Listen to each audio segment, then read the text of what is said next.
আসসালামু আলাইকুম। Welcome to Dhaka college online class. আমি নাইলা আক্তার, সহযোগী অধ্যাপক, ভূগোল ও পরিবেশ বিভাগ। আজকে আমি তৃতীয় বর্ষের ওশেনোগ্রাফি সাবজেক্ট থেকে ক্লাস নেব। তো আজকের বিষয় হচ্ছে ওশেনিক সেডিমেন্ট, যেটা সামুদ্রিক অবক্ষেপ। আমি ইতিমধ্যে এটার আরও দুটো ক্লাস নিয়েছি। আজকে আমার এই সেডিমেন্টের উপরে লাস্ট ক্লাস। তো তৃতীয় বর্ষ অনার্সের ক্লাস এটা। তো ছাত্র বন্ধুরা, তোমরা কেমন আছো? আশা করি ভালো আছো, ক্লাসের সাথে আছো, স্বাস্থ্যবিধি মেনে যে যার অবস্থান থেকে পড়াশোনা চালিয়ে যাচ্ছ। আমাদের সাথে তোমাদের যেহেতু সরাসরি যোগাযোগ নেই, তারপরে তোমরা ক্লাসের সাথে থাকো, আর আমাদের সাথেও তোমরা ফোনে যোগাযোগ করতে পারো। যে কোনো সমস্যায় আমরা তোমাদের পাশে আছি। তোমরা যে কোনো প্রয়োজন, যে কোনো কিছু জানার প্রয়োজন হলে অবশ্যই আমাদের সাথে যোগাযোগ করবে। তো আমি এখন আমার মূল বক্তব্যে চলে যাই।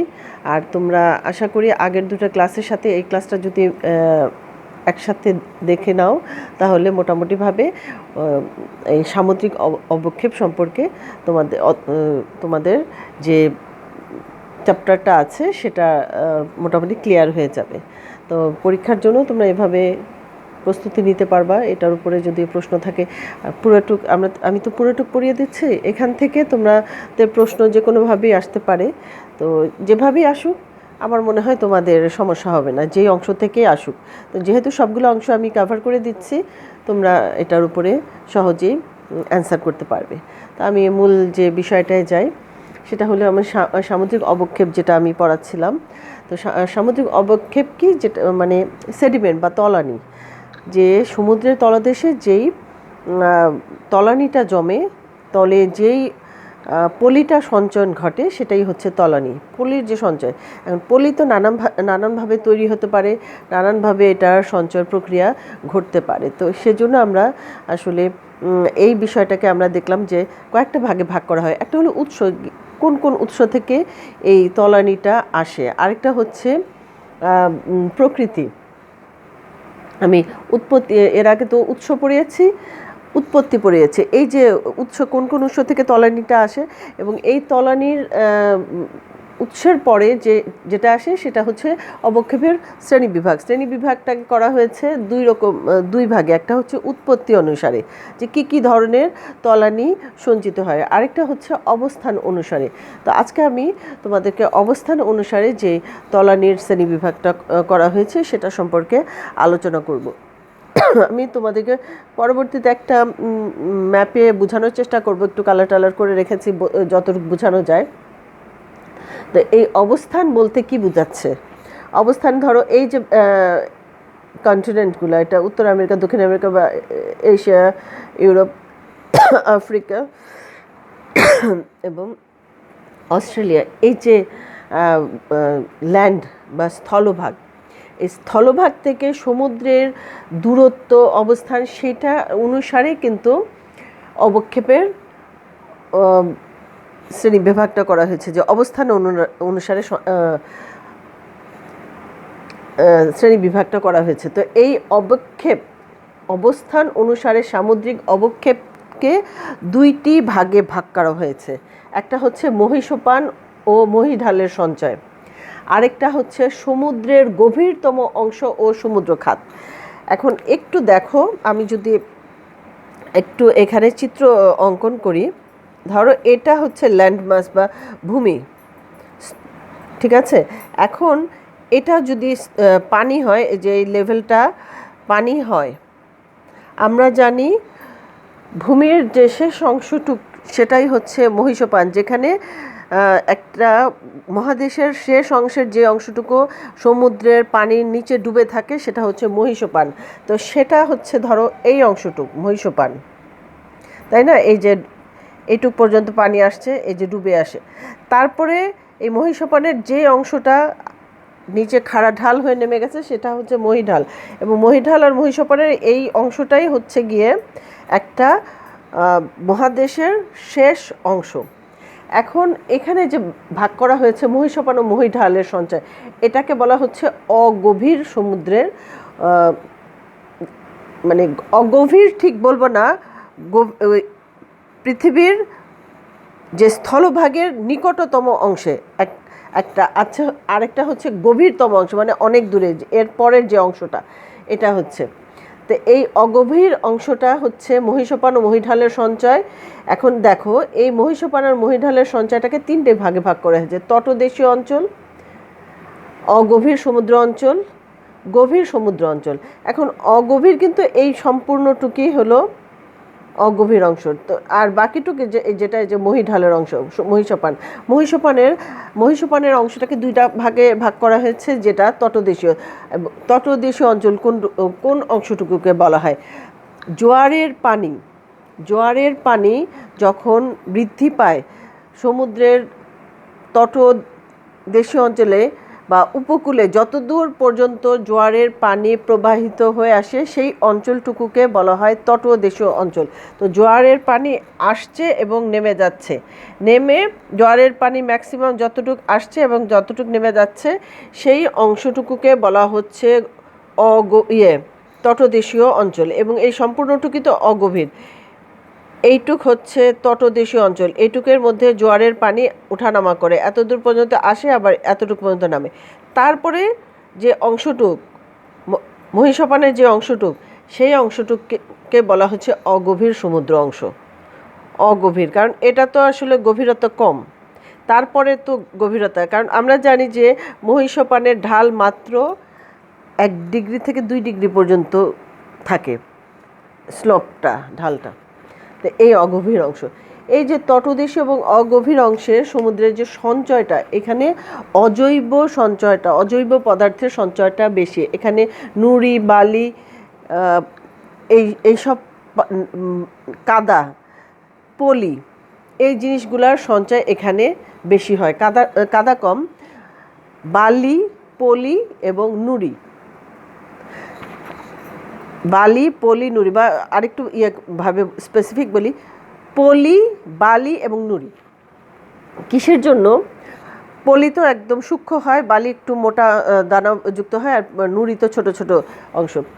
এই যে অংশটা, এটা হলো যেহেতু এটার স্থলভাগের একদম নিকটবর্তী অঞ্চল, স্থলভাগ থেকে আবহবিকার বা ওয়েদারিংয়ের মাধ্যমে বা বিচূর্ণী ভবনের মাধ্যমে যে পদার্থগুলো আলগা হয়ে যায়, মূল অংশ থেকে আলগা হয়ে আসে, এবং তারপরে এটা যখন প্রবাহিত হয়ে পানির সাথে, বায়ুর সাথে যখন প্রবাহিত হয়ে আসে, তখন এটার মধ্যে জৈব অংশ থাকার সম্ভাবনা খুব কম থাকে। ফলে এগুলি তো শেষ পর্যন্ত কি হচ্ছে, উপকূলীয় অঞ্চলে সঞ্চিত হয়। এই কারণে পানি নদীর সাথে প্রবাহিত হয়ে আসতেছে, বৃষ্টির পানির সাথে প্রবাহিত হয়ে আসতেছে। তো ফলে এই অংশগুলোর মধ্যে জৈব পদার্থ বেশি থাকে না, অজৈব অংশটাই বেশি থাকে। অল্প কিছু জৈব পদার্থের অবস্থান দেখা যায়, যেটা হলো ওই যে এই অংশটায় শামুক, ঝিনুক জাতীয় যেই পদার্থগুলো পানির সাথে ভেসে আসে, সেগুলা কিছুটা দেহাবশেষ সেখানে থেকে যায়, সেটার অংশ। তো এগুলার পরিমাণ খুব কম, আসে ঠিকই অনেক, কিন্তু এটা আবার ভেসে যায়, তো ওই খোল টোল কিছুটা পড়ে থাকে, আস্তে আস্তে ক্রমান্বয়ে এটার সাথে মিশে যায়। তো তারপরে হলো অগভীর সমুদ্র। এখানে এই অংশটুক, এখানে যেটা আসে সেটা আবার ওয়াশড হয়ে যায়, পানির সাথে আবার ভেসে যায় কোথায় যায়, এখানটায় জমে। ফলে এটার তুলনায় এইখানে এই পলিবালিটা আরেকটু বেশি জমতে থাকে। এই কারণেই কিন্তু এটার উচ্চতাটা এত খুব বেশি হয় না, এখানে সবসময় সঞ্চয় প্রক্রিয়াটা ঘটতে থাকে। তো এইখানেও কি থাকে, অজৈব পদার্থের পরিমাণও বেশি থাকে। তার সাথে এটাকে আবার ঝিনুক অঞ্চলও বলা হয়, কারণ যেই ঝিনুকগুলা সমুদ্রের পানির সাথে আসে এবং এটা ফেরত যাওয়ার সময় এখানে জমে, ফলে এখানে অজৈব পদার্থের পরিমাণ বেশি, কিন্তু কিছু পরিমাণে, অল্প কিছু পরিমাণে জৈব পদার্থ থাকে। তবে কেন এখানে অজৈবই বেশি বলা হচ্ছে, কারণ এই যে জৈব জীবগুলা, এই জীবগুলোর খোলসটাই তো পরবর্তীতে এখানে থাকে। আমরা জানি যে শামুক, ঝিনুকের খোলস একটা কঠিন আবরণে তৈরি থাকে, তো সেগুলি আস্তে আস্তে এর সাথে মিশে যায়। কিন্তু এখানে এই এদের পরিমাণই, অজৈব এই পদার্থের পরিমাণই বেশি, নুড়ি, বালি, কাদা। নেক্সট আসো গভীর সমুদ্র। কখন বলছে গভীর সমুদ্র? কারণ এই যে মহীঢালটা, এটা কিন্তু গভীরতা বেড়ে গেছে, মহীঢালে যে এটা গভীরতা, যদিও এটা মূল ভূখণ্ড থেকে খুব বেশি দূরে না, কিন্তু এখানে গভীরতাটা বেড়ে গেছে হঠাৎ করে, ঢালটা নেমে গেছে তো নিচের দিকে মহীঢাল। সবচেয়ে বেশি সঞ্চয় প্রক্রিয়া ঘটে এখানটায়। এই যে পানিটা মানে আসে এবং যায়, ওয়াশ হয়ে যাওয়ার সময় এটার সাথে যে বাহিত পদার্থগুলো কী হয়, এই ঢালের মধ্যে আস্তে আস্তে পানি তো উপর দিয়ে চলে যাচ্ছে, তার তলদেশে যেই পদার্থ থাকে সেটা যেহেতু এখানে ঢাল পায়, এখান থেকে এটা নেমে যায়। নেমে যাওয়ার সময় এই অংশটায় প্রচুর পরিমাণে তোমার পদার্থ ওখানটায় জমতে থাকে এবং ওইখানেও সেই নুড়ি কাদা ইত্যাদি, নুড়ি কাদা বালি এগুলো জমতে থাকে। তো আর এর সাথে কি হয়, কিছু স্তন্যপায়ী, সামুদ্রিক স্তন্যপায়ী প্রাণী যেটা তাদের এবং বড় বড় কিছু প্রাণীর দেহের অবশেষও এখানটায় এই নুড়ি কাদা এর সাথে মিশ্রিত হয়। মিশ্রিত হওয়ার ফলে এই যে এখানে যে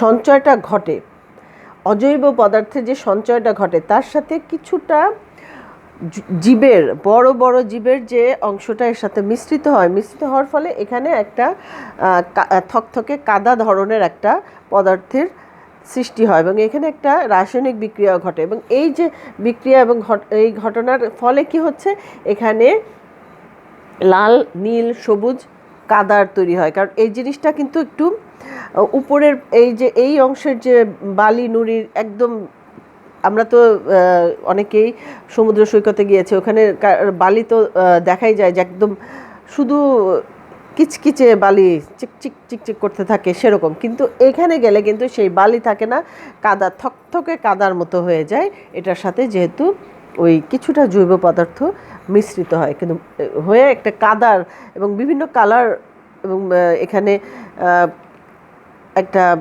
রাসায়নিক বিক্রিয়া ঘটে ওই বিভিন্ন পদার্থের মধ্যে, এই নুড়ি বালি, সিলিকা, অ্যালুমিনিয়াম অক্সাইড ইত্যাদির মধ্যে সাথে একটা রাসায়নিক বিক্রিয়া ঘটার ফলে এখানে লাল, নীল এবং সবুজ কাদার সৃষ্টি হয়, বা লাল, নীল, সবুজ কর্দম বলা হয় এটাকে, এটার সৃষ্টি হয়। তো এটা হচ্ছে তোমার অগভীর সমুদ্রের যে বা মহীঢাল বা মহিষপানের সঞ্চয় যে এটা। এরপরে আসো সমুদ্রের গভীরতম অংশ ও সমুদ্রখাত। এই মহীঢালের পরের থেকে যে বিস্তৃত সমুদ্রের তলদেশ, সেই অংশটা এই দ্বিতীয় ভাগটা, মানে গভীরতম অংশ, কারণ এটা একেবারেই পানির গভীরতা, যেটা সমুদ্রের একদম তলদেশ যেটা বলা হয় সেটাই শুরু হচ্ছে এখান থেকে। এই তলদেশের এখানে সমুদ্র খাত আছে, এই সব মিলিয়ে হচ্ছে গভীর সমুদ্র অংশ, গভীরতম অংশ। এটাকে দুইটি ভাগে ভাগ করা হয়েছে। এখানের যে সঞ্চয়টা, সেই সঞ্চয়টাকে দুই ভাগে ভাগ করা হয়। একটা হচ্ছে জৈব পদার্থের জৈব উপায়ে গঠিত সঞ্চয়, এই যে তলানিটা তৈরি হচ্ছে, একটা হচ্ছে জৈব উপায়ে তৈরি, আরেকটা হচ্ছে অজৈব উপায়ে গঠিত। জৈব উপায়ে এবং অজৈব উপায়ে, এই জৈব উপায়ে গঠিতটাকে আবার দুইটা ভাগে ভাগ করা হয়েছে।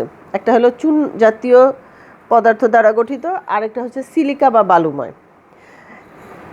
চুন জাতীয় বা ক্যালসিয়াম যেটা বলা হচ্ছে, এইটাকে তিনটা ভাগে ভাগ করা হয়: টেরাপড কর্দম, গ্লোবিজেরিনা কর্দম এবং ককরিদ কর্দম। আর সিলিকাটাকে করা হচ্ছে দুইটা ভাগ: রেডিওল্যারিয়ন এবং ডায়াটম।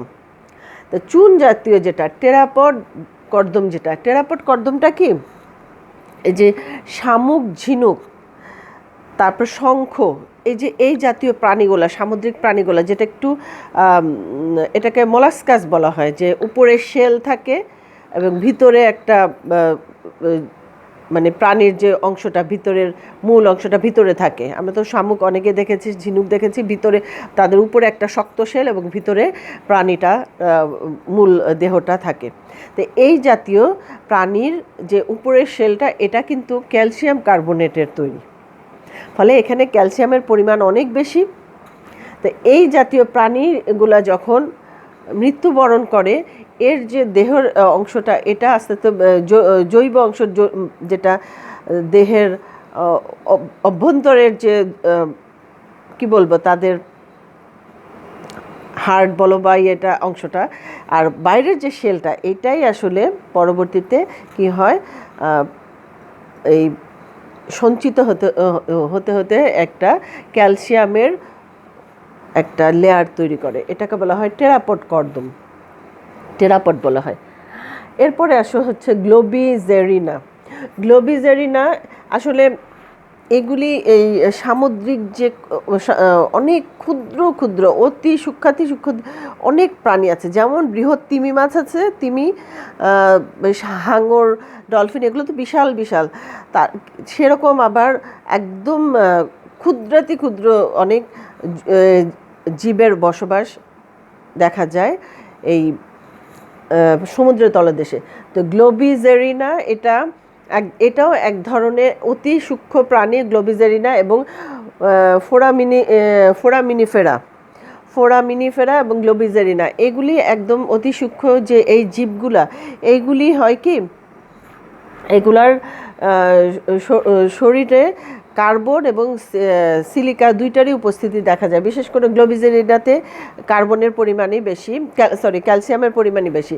তো এই গ্লোবিজেরিনা এবং ফোরামিনিফেরা এরা যখন মৃত্যুবরণ করে পানির মধ্যে থাকে একদম সূক্ষ্ম, তো এগুলি আস্তে আস্তে আস্তে আস্তে তলদেশে জমা হয়, এবং জমা হয়ে কি হয়, ওই ফোরামিনিফেরার শরীরের যে ক্যালসিয়ামের অংশটা সেটার সাথে মিশ্রিত হয়, এবং তার সাথে গ্লোবিজেরিনাটার, এই দুইটার মিশ্রিত, এবং আরও এই ধরনের আরও সূক্ষ্ম সূক্ষ্ম প্রাণী আছে, সেগুলির থেকেই এগুলার উৎপত্তি, এবং এগুলা সব ক্যালসিয়াম জাতীয়, এদের শরীরের ক্যালসিয়াম যে অংশটা সেটা এর সাথে মিশ্রিত হয়ে তোমার চূর্ণ জাতীয় কর্দম তৈরি করে সমুদ্রের তলদেশে। একদম এটা কিন্তু তলদেশের এইসবের অংশ কিন্তু বলছি বিস্তৃত। ককরিতরা এই ধরনের একটা জীব, তবে এইটার হচ্ছে কি এই ককরিতদের না পরিমাণটা তুলনামূলকভাবে অনেকই কম, অনেক কম। এবং এই যে টেরাপড এবং গ্লোবিজেরিনা বলছি, এটাও কিন্তু টেরাপড যে পরিমাণ সমুদ্রের তলদেশে টেরাপড দেখা যায়, এই জাতীয় টেরাপড জাতীয় কর্দম, গ্লোবিজেরিনার কর্দমের পরিমাণ কিন্তু সেই তুলনায় কম। যে এত তিনটা মহাসাগর, আমরা মেইনলি তিনটা মহাসাগরের তলদেশ যদি চিন্তা করি, সেই ক্ষেত্রে দেখা যায় কি গ্লোবিজেরিনার পরিমাণ অনেকটাই কম। তারপরে হচ্ছে সিলিকা বা বালুময়, যেটা জৈব উপায়, এর মধ্যে হচ্ছে রেডিওল্যারিয়নটা হচ্ছে এই যে আমরা এখানে হচ্ছে উদ্ভিদ এবং প্রাণী, সামুদ্রিক সূক্ষ্ম উদ্ভিদ এবং প্রাণীর যে সমন্বয়, সেগুলো হচ্ছে রেডিওল্যারিয়ন। এবং এগুলোর মধ্যে দেখা যায় কি রেডিওল্যারিয়নের মধ্যে যে একটু আগে বললাম গ্লোবিজেরিনা, মিনিফেরা, নামটা এত কঠিন যে আমার নিজেরও মনে থাকে না, ফোরামিনিফেরা, এইটা একটা, এই যে প্রাণীটা, এই প্রাণীর ম্যাক্সিমাম অংশটা হচ্ছে সিলিকা, কিছু অংশ ক্যালসিয়াম, সেটা তোমার এই যে সেটা যখন ধ্বংস হয় এটা টেরাপডে অংশগ্রহণ করে, আর যেটা হচ্ছে সিলিকাময় অংশটা সেটা সিলিকাময়ের সাথে যুক্ত হয়। আর তাছাড়া আছে প্লাঙ্কটন, খুব বিখ্যাত প্লাঙ্কটনের নাম তোমরা অনেক শুনে থাকবা, কারণ প্লাঙ্কটনটা বড় বড় সামুদ্রিক প্রাণীরও কিন্তু খাদ্য। প্রাণীগুলো খুবই ক্ষুদ্র, কিন্তু একটার সাথে আরেকটা মিলিত অবস্থায় থাকে বলে একটা সমুদ্রের তলদেশে একদম বিশাল এলাকা জুড়ে এদের অবস্থান দেখা যায়। তো এই প্লাঙ্কটন, উদ্ভিদ প্লাঙ্কটনও আছে, প্রাণীজ প্লাঙ্কটনও আছে, এবং এই উদ্ভিদ প্লাঙ্কটন মানে এটার মধ্যে উদ্ভিদটা ছোট, প্রাণীটা বড় হয়, এবং প্রাণীজ প্লাঙ্কটন কী করে, উদ্ভিদ প্লাঙ্কটনটাকেই কিন্তু আবার খাদ্য হিসাবে গ্রহণ করে, এবং এই প্লাঙ্কটনটা আবার সামুদ্রিক অন্যান্য প্রাণীর খাদ্য। এই প্লাঙ্কটনের দেহাবশেষের থেকে বালির পরিমাণ বেশি, দেহাবশেষে বালির পরিমাণ বেশি। এটা যখন মরে যায় সেখানে দেখা যায় বালির স্তর, তার শরীরের ভিতরে বালি থাকে, এই বালির স্তরটা এখানে সঞ্চিত হয়। তো সেইভাবে তোমার এই যে রেডিওল্যারিয়নটা দেখা যায়, যেটাই তোমার ফোরামিনিফেরা এবং প্লাঙ্কটনের যে সমন্বিত রূপে সিলিকা বা বালুময় তলানিটা তৈরি হয়। সেটা হচ্ছে রেডিওল্যারিয়ন। আরেকটা হচ্ছে ডায়াটম। ডায়াটমটা এটা দেখা যায় হচ্ছে রেডিওল্যারিয়নটা মোটামুটিভাবে তোমার এটা মধ্য সামুদ্রিক মানে নিরক্ষরেখার কাছাকাছি যে সামুদ্রিক অংশটা, যেখানে তুলনামূলকভাবে উষ্ণ, জলবায়ুটা নাতিশীতোষ্ণ থেকে উষ্ণ, সেই সব জায়গায় এই রেডিওল্যারিয়নটা দেখা যায়। কিন্তু ডায়াটমটা সম্পূর্ণ শীতল অঞ্চলে। ডায়াটমটা মোটামুটিভাবে দেখা যায় কি একদম দক্ষিণে যে অ্যান্টার্কটিকা মহাদেশটাকে বেষ্টন করে এই ডায়াটম জাতীয় চুনা বা সিলিকাময় জৈব কর্দমটা দেখা যায়। আমরা ম্যাপে আবার একটু পরে দেখব। সরি, এরপরে আসতেছে হচ্ছে অজৈব উপায়ে গঠিত, এই যে গভীর অংশের মধ্যে যে অজৈব উপায়ে গঠিত যে অংশটা, এটা অজৈব উপায়ে গঠিত, আবার বলা হয় রেড ক্লে বা লাল কর্দম। অজৈব বলতে কি, এখানে এই যে সামুদ্রিক অবক্ষেপ যেটা তোমার অগভীর সমুদ্র থেকে আস্তে আস্তে ক্রমান্বয়ে আস্তে আস্তে যখন গভীর সমুদ্রে এই পদার্থগুলা মানে গভীর সমুদ্রের তলদেশে পৌঁছায়, তখন কি হয়, গভীর সমুদ্রের যে প্রাণী উদ্ভিদ আছে সে এবং এইসব উদ্ভিদ এই জীবগুলির যে দেহাবশেষ, কঙ্কাল এবং তার সাথে ওই দেহের যে বাকি জলীয় অংশটা, এগুলো সবই কি হয়, মারা যাওয়ার পর এটা তো তলদেশে সঞ্চিত হয়, এবং তার সাথে এই অন্যান্য অজৈব পদার্থগুলো যখন এর সাথে মিশ্রিত হয়ে এটার একটা যে কাদা থকথকে কাদা একটা লেয়ার তৈরি করে সমুদ্রের তলদেশে, একদম তলদেশে। এবং এটা কি হয়, এখানে ক্যালসিয়ামের পরিমাণটা তখন কমে যায়। এখানে মেইনলি তখন দেখা যায় কি অ্যালুমিনিয়ামের পরিমাণটা অনেক বেশি থাকে। এখানটা আসলে অ্যালুমিনিয়াম এবং কর্দম মানে অ্যালুমিনিয়াম আর সিলিকা, এই দুইটার মধ্যে বিক্রিয়া ঘটে একটা লাল লেয়ার তৈরি করে, ফেরাস অক্সাইড তৈরি হয়। এই ফেরাস অক্সাইডের কারণে কি হয়, তলদেশে একটা সমুদ্রের তলদেশে একটা লাল কাদার তৈরি হয়, এটাকে বলা হয় রেড ক্লে। এবং এই রেড ক্লেটা সম্পূর্ণ অজৈব উপায়ে গঠিত। এইসব জায়গায় ক্যালসিয়াম কার্বনেট বা চুনের পরিমাণ খুব কম থাকে। কোনো জায়গায় হয়তো দেখা যায় যে 25 থেকে 30% মতো দেখা যায় কোনো অঞ্চলে, কারণ সমুদ্র তো বিশাল জায়গা।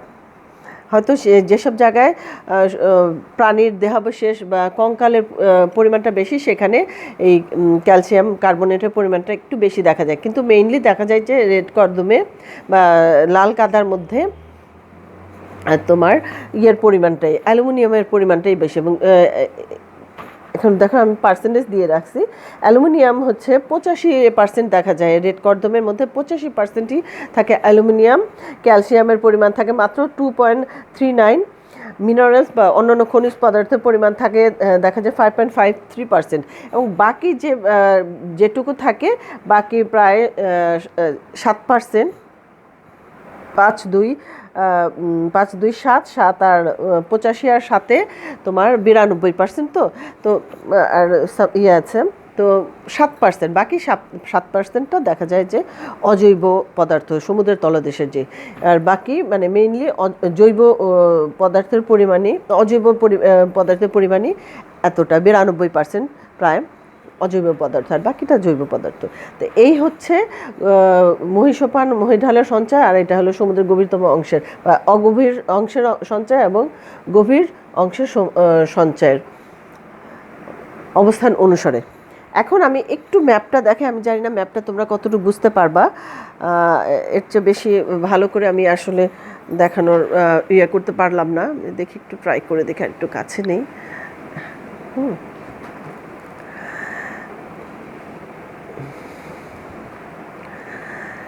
এখানে দেখো, একটু খেয়াল করে দেখো, এই যে এই সাদা অংশগুলো তো তোমার স্থলভাগ। তো স্থলভাগকে ঘিরে একদম এই যে অরেঞ্জ কালার করে রাখছে, আমি যদিও কালার কম্বিনেশনটা হয়তো ভালো হয় নাই, অরেঞ্জ কালারটা, এটা হচ্ছে অজৈব অগভীর সমুদ্রের অজৈব সঞ্চয়টা,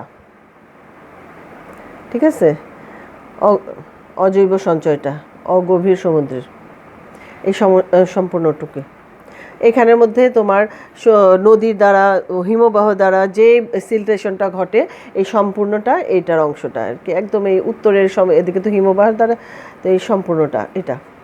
তারপরে তোমার অজৈব উপায়ে গঠিত যেটা একটু সেটা এখানে রেড কর্দম, আমি যদিও পিঙ্ক কালার করে ফেলছি, তারপরেও হলো এই যে লাল কাদা, এই যে লাল কাদার অংশটা দেখো এইখানটা সমুদ্রের যে প্রশান্ত মহাসাগর মাছ বরাবর অনেক দেখা যাচ্ছে, এখানেও দেখা যাচ্ছে।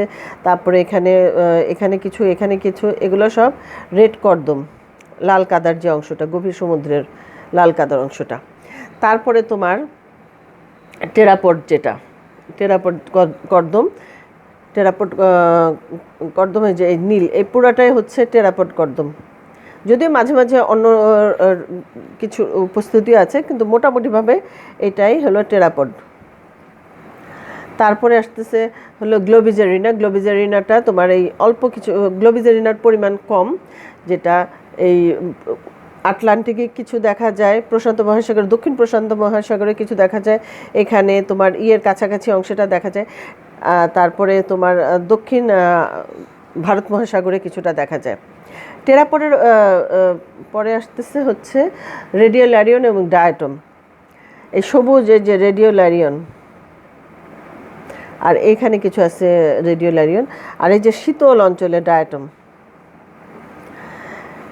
এই টেরাপডটা দেখা যায় কি একটু গভীর সমুদ্রের যে মালভূমি অংশটা সেই অংশটায় কিন্তু এই টেরাপডের উপস্থিতিটা বেশি দেখা যায়। তো এই হচ্ছে আমার মানচিত্রে এগুলি দেখানো। ককরিতটা কেন দেখানো হয়নি, কারণ কি ককরিতটা এখনও ঠিক মানে এর পরিমাণ খুব কম, খুব বেশি দেখা যায় না। কোথায় কোথায় এগুলো পাওয়া যায় এটা খুবই কম পরিমাণে এটা দেখা গেছে। এবং এই যে যেটা বললাম যে গ্লোবিজেরিনা, এটাও কিন্তু সমুদ্রে অনেক বেশি গভীরে থাকে। গ্লোবিজেরিনা তোমার 1500 থেকে 2000 ফ্যাদমেরও নিচে এটার অবস্থান দেখা যায়, বুঝছো। এবং গ্লোবিজেরিনা এখানে যে চুন জাতীয়, তো এখানে ক্যালসিয়ামের পরিমাণ দেখা যায় হচ্ছে 64%, গ্লোবিজেরিনাতে 64%ই ক্যালসিয়ামের পরিমাণ, এবং টেরাপডে সেখানে 80%, টেরাপডে 80% চুন, গ্লোবিজেরিনাতে তোমার 64% চুন জাতীয় পদার্থের অবস্থান। এবং গ্লোবিজেরিনা দেখা যায় হচ্ছে 1500 থেকে 2000, সরি হ্যাঁ 1500 থেকে 2000 ফ্যাদম নিচে, এবং টেরাপড হচ্ছে 800 থেকে 1000 ফ্যাদম। মানে যে একটু আগে যেটা বললাম যে ম্যাপ দেখাতে যায় যে এটা কিছুটা এই মানে মালভূমি একটু উঁচু অংশ, সেসব জায়গা দিয়ে এটা একটু বেশি দেখা যায়। তো এইটাই হলো আমার সেডিমেন্টের থার্ড যে ক্লাসটা সেটা। তো আশা করি তোমাদের এই ওশেন সেডিমেন্টটা মোটামুটি এটার সম্পর্কে ধারণাটা হয়ে গেল, এবং এটার ক্লাসটা 3টা ক্লাস তোমরা একত্রিত করে এই লেকচার 3টা একসাথে করলে সেডিমেন্টের যে মূল যে ক্লাসিফিকেশন এবং উৎসবার যেটাই বলি সব তোমাদের পরীক্ষার জন্য যেটুক দরকার সেটুক তোমাদের হয়ে যাবে। তো আমার ক্লাস আমি এখানে আজকে শেষ করছি। আশা করি তোমরা ভালো থাকবে এবং নেক্সট ক্লাসের জন্য প্রস্তুতি নেবে। ধন্যবাদ।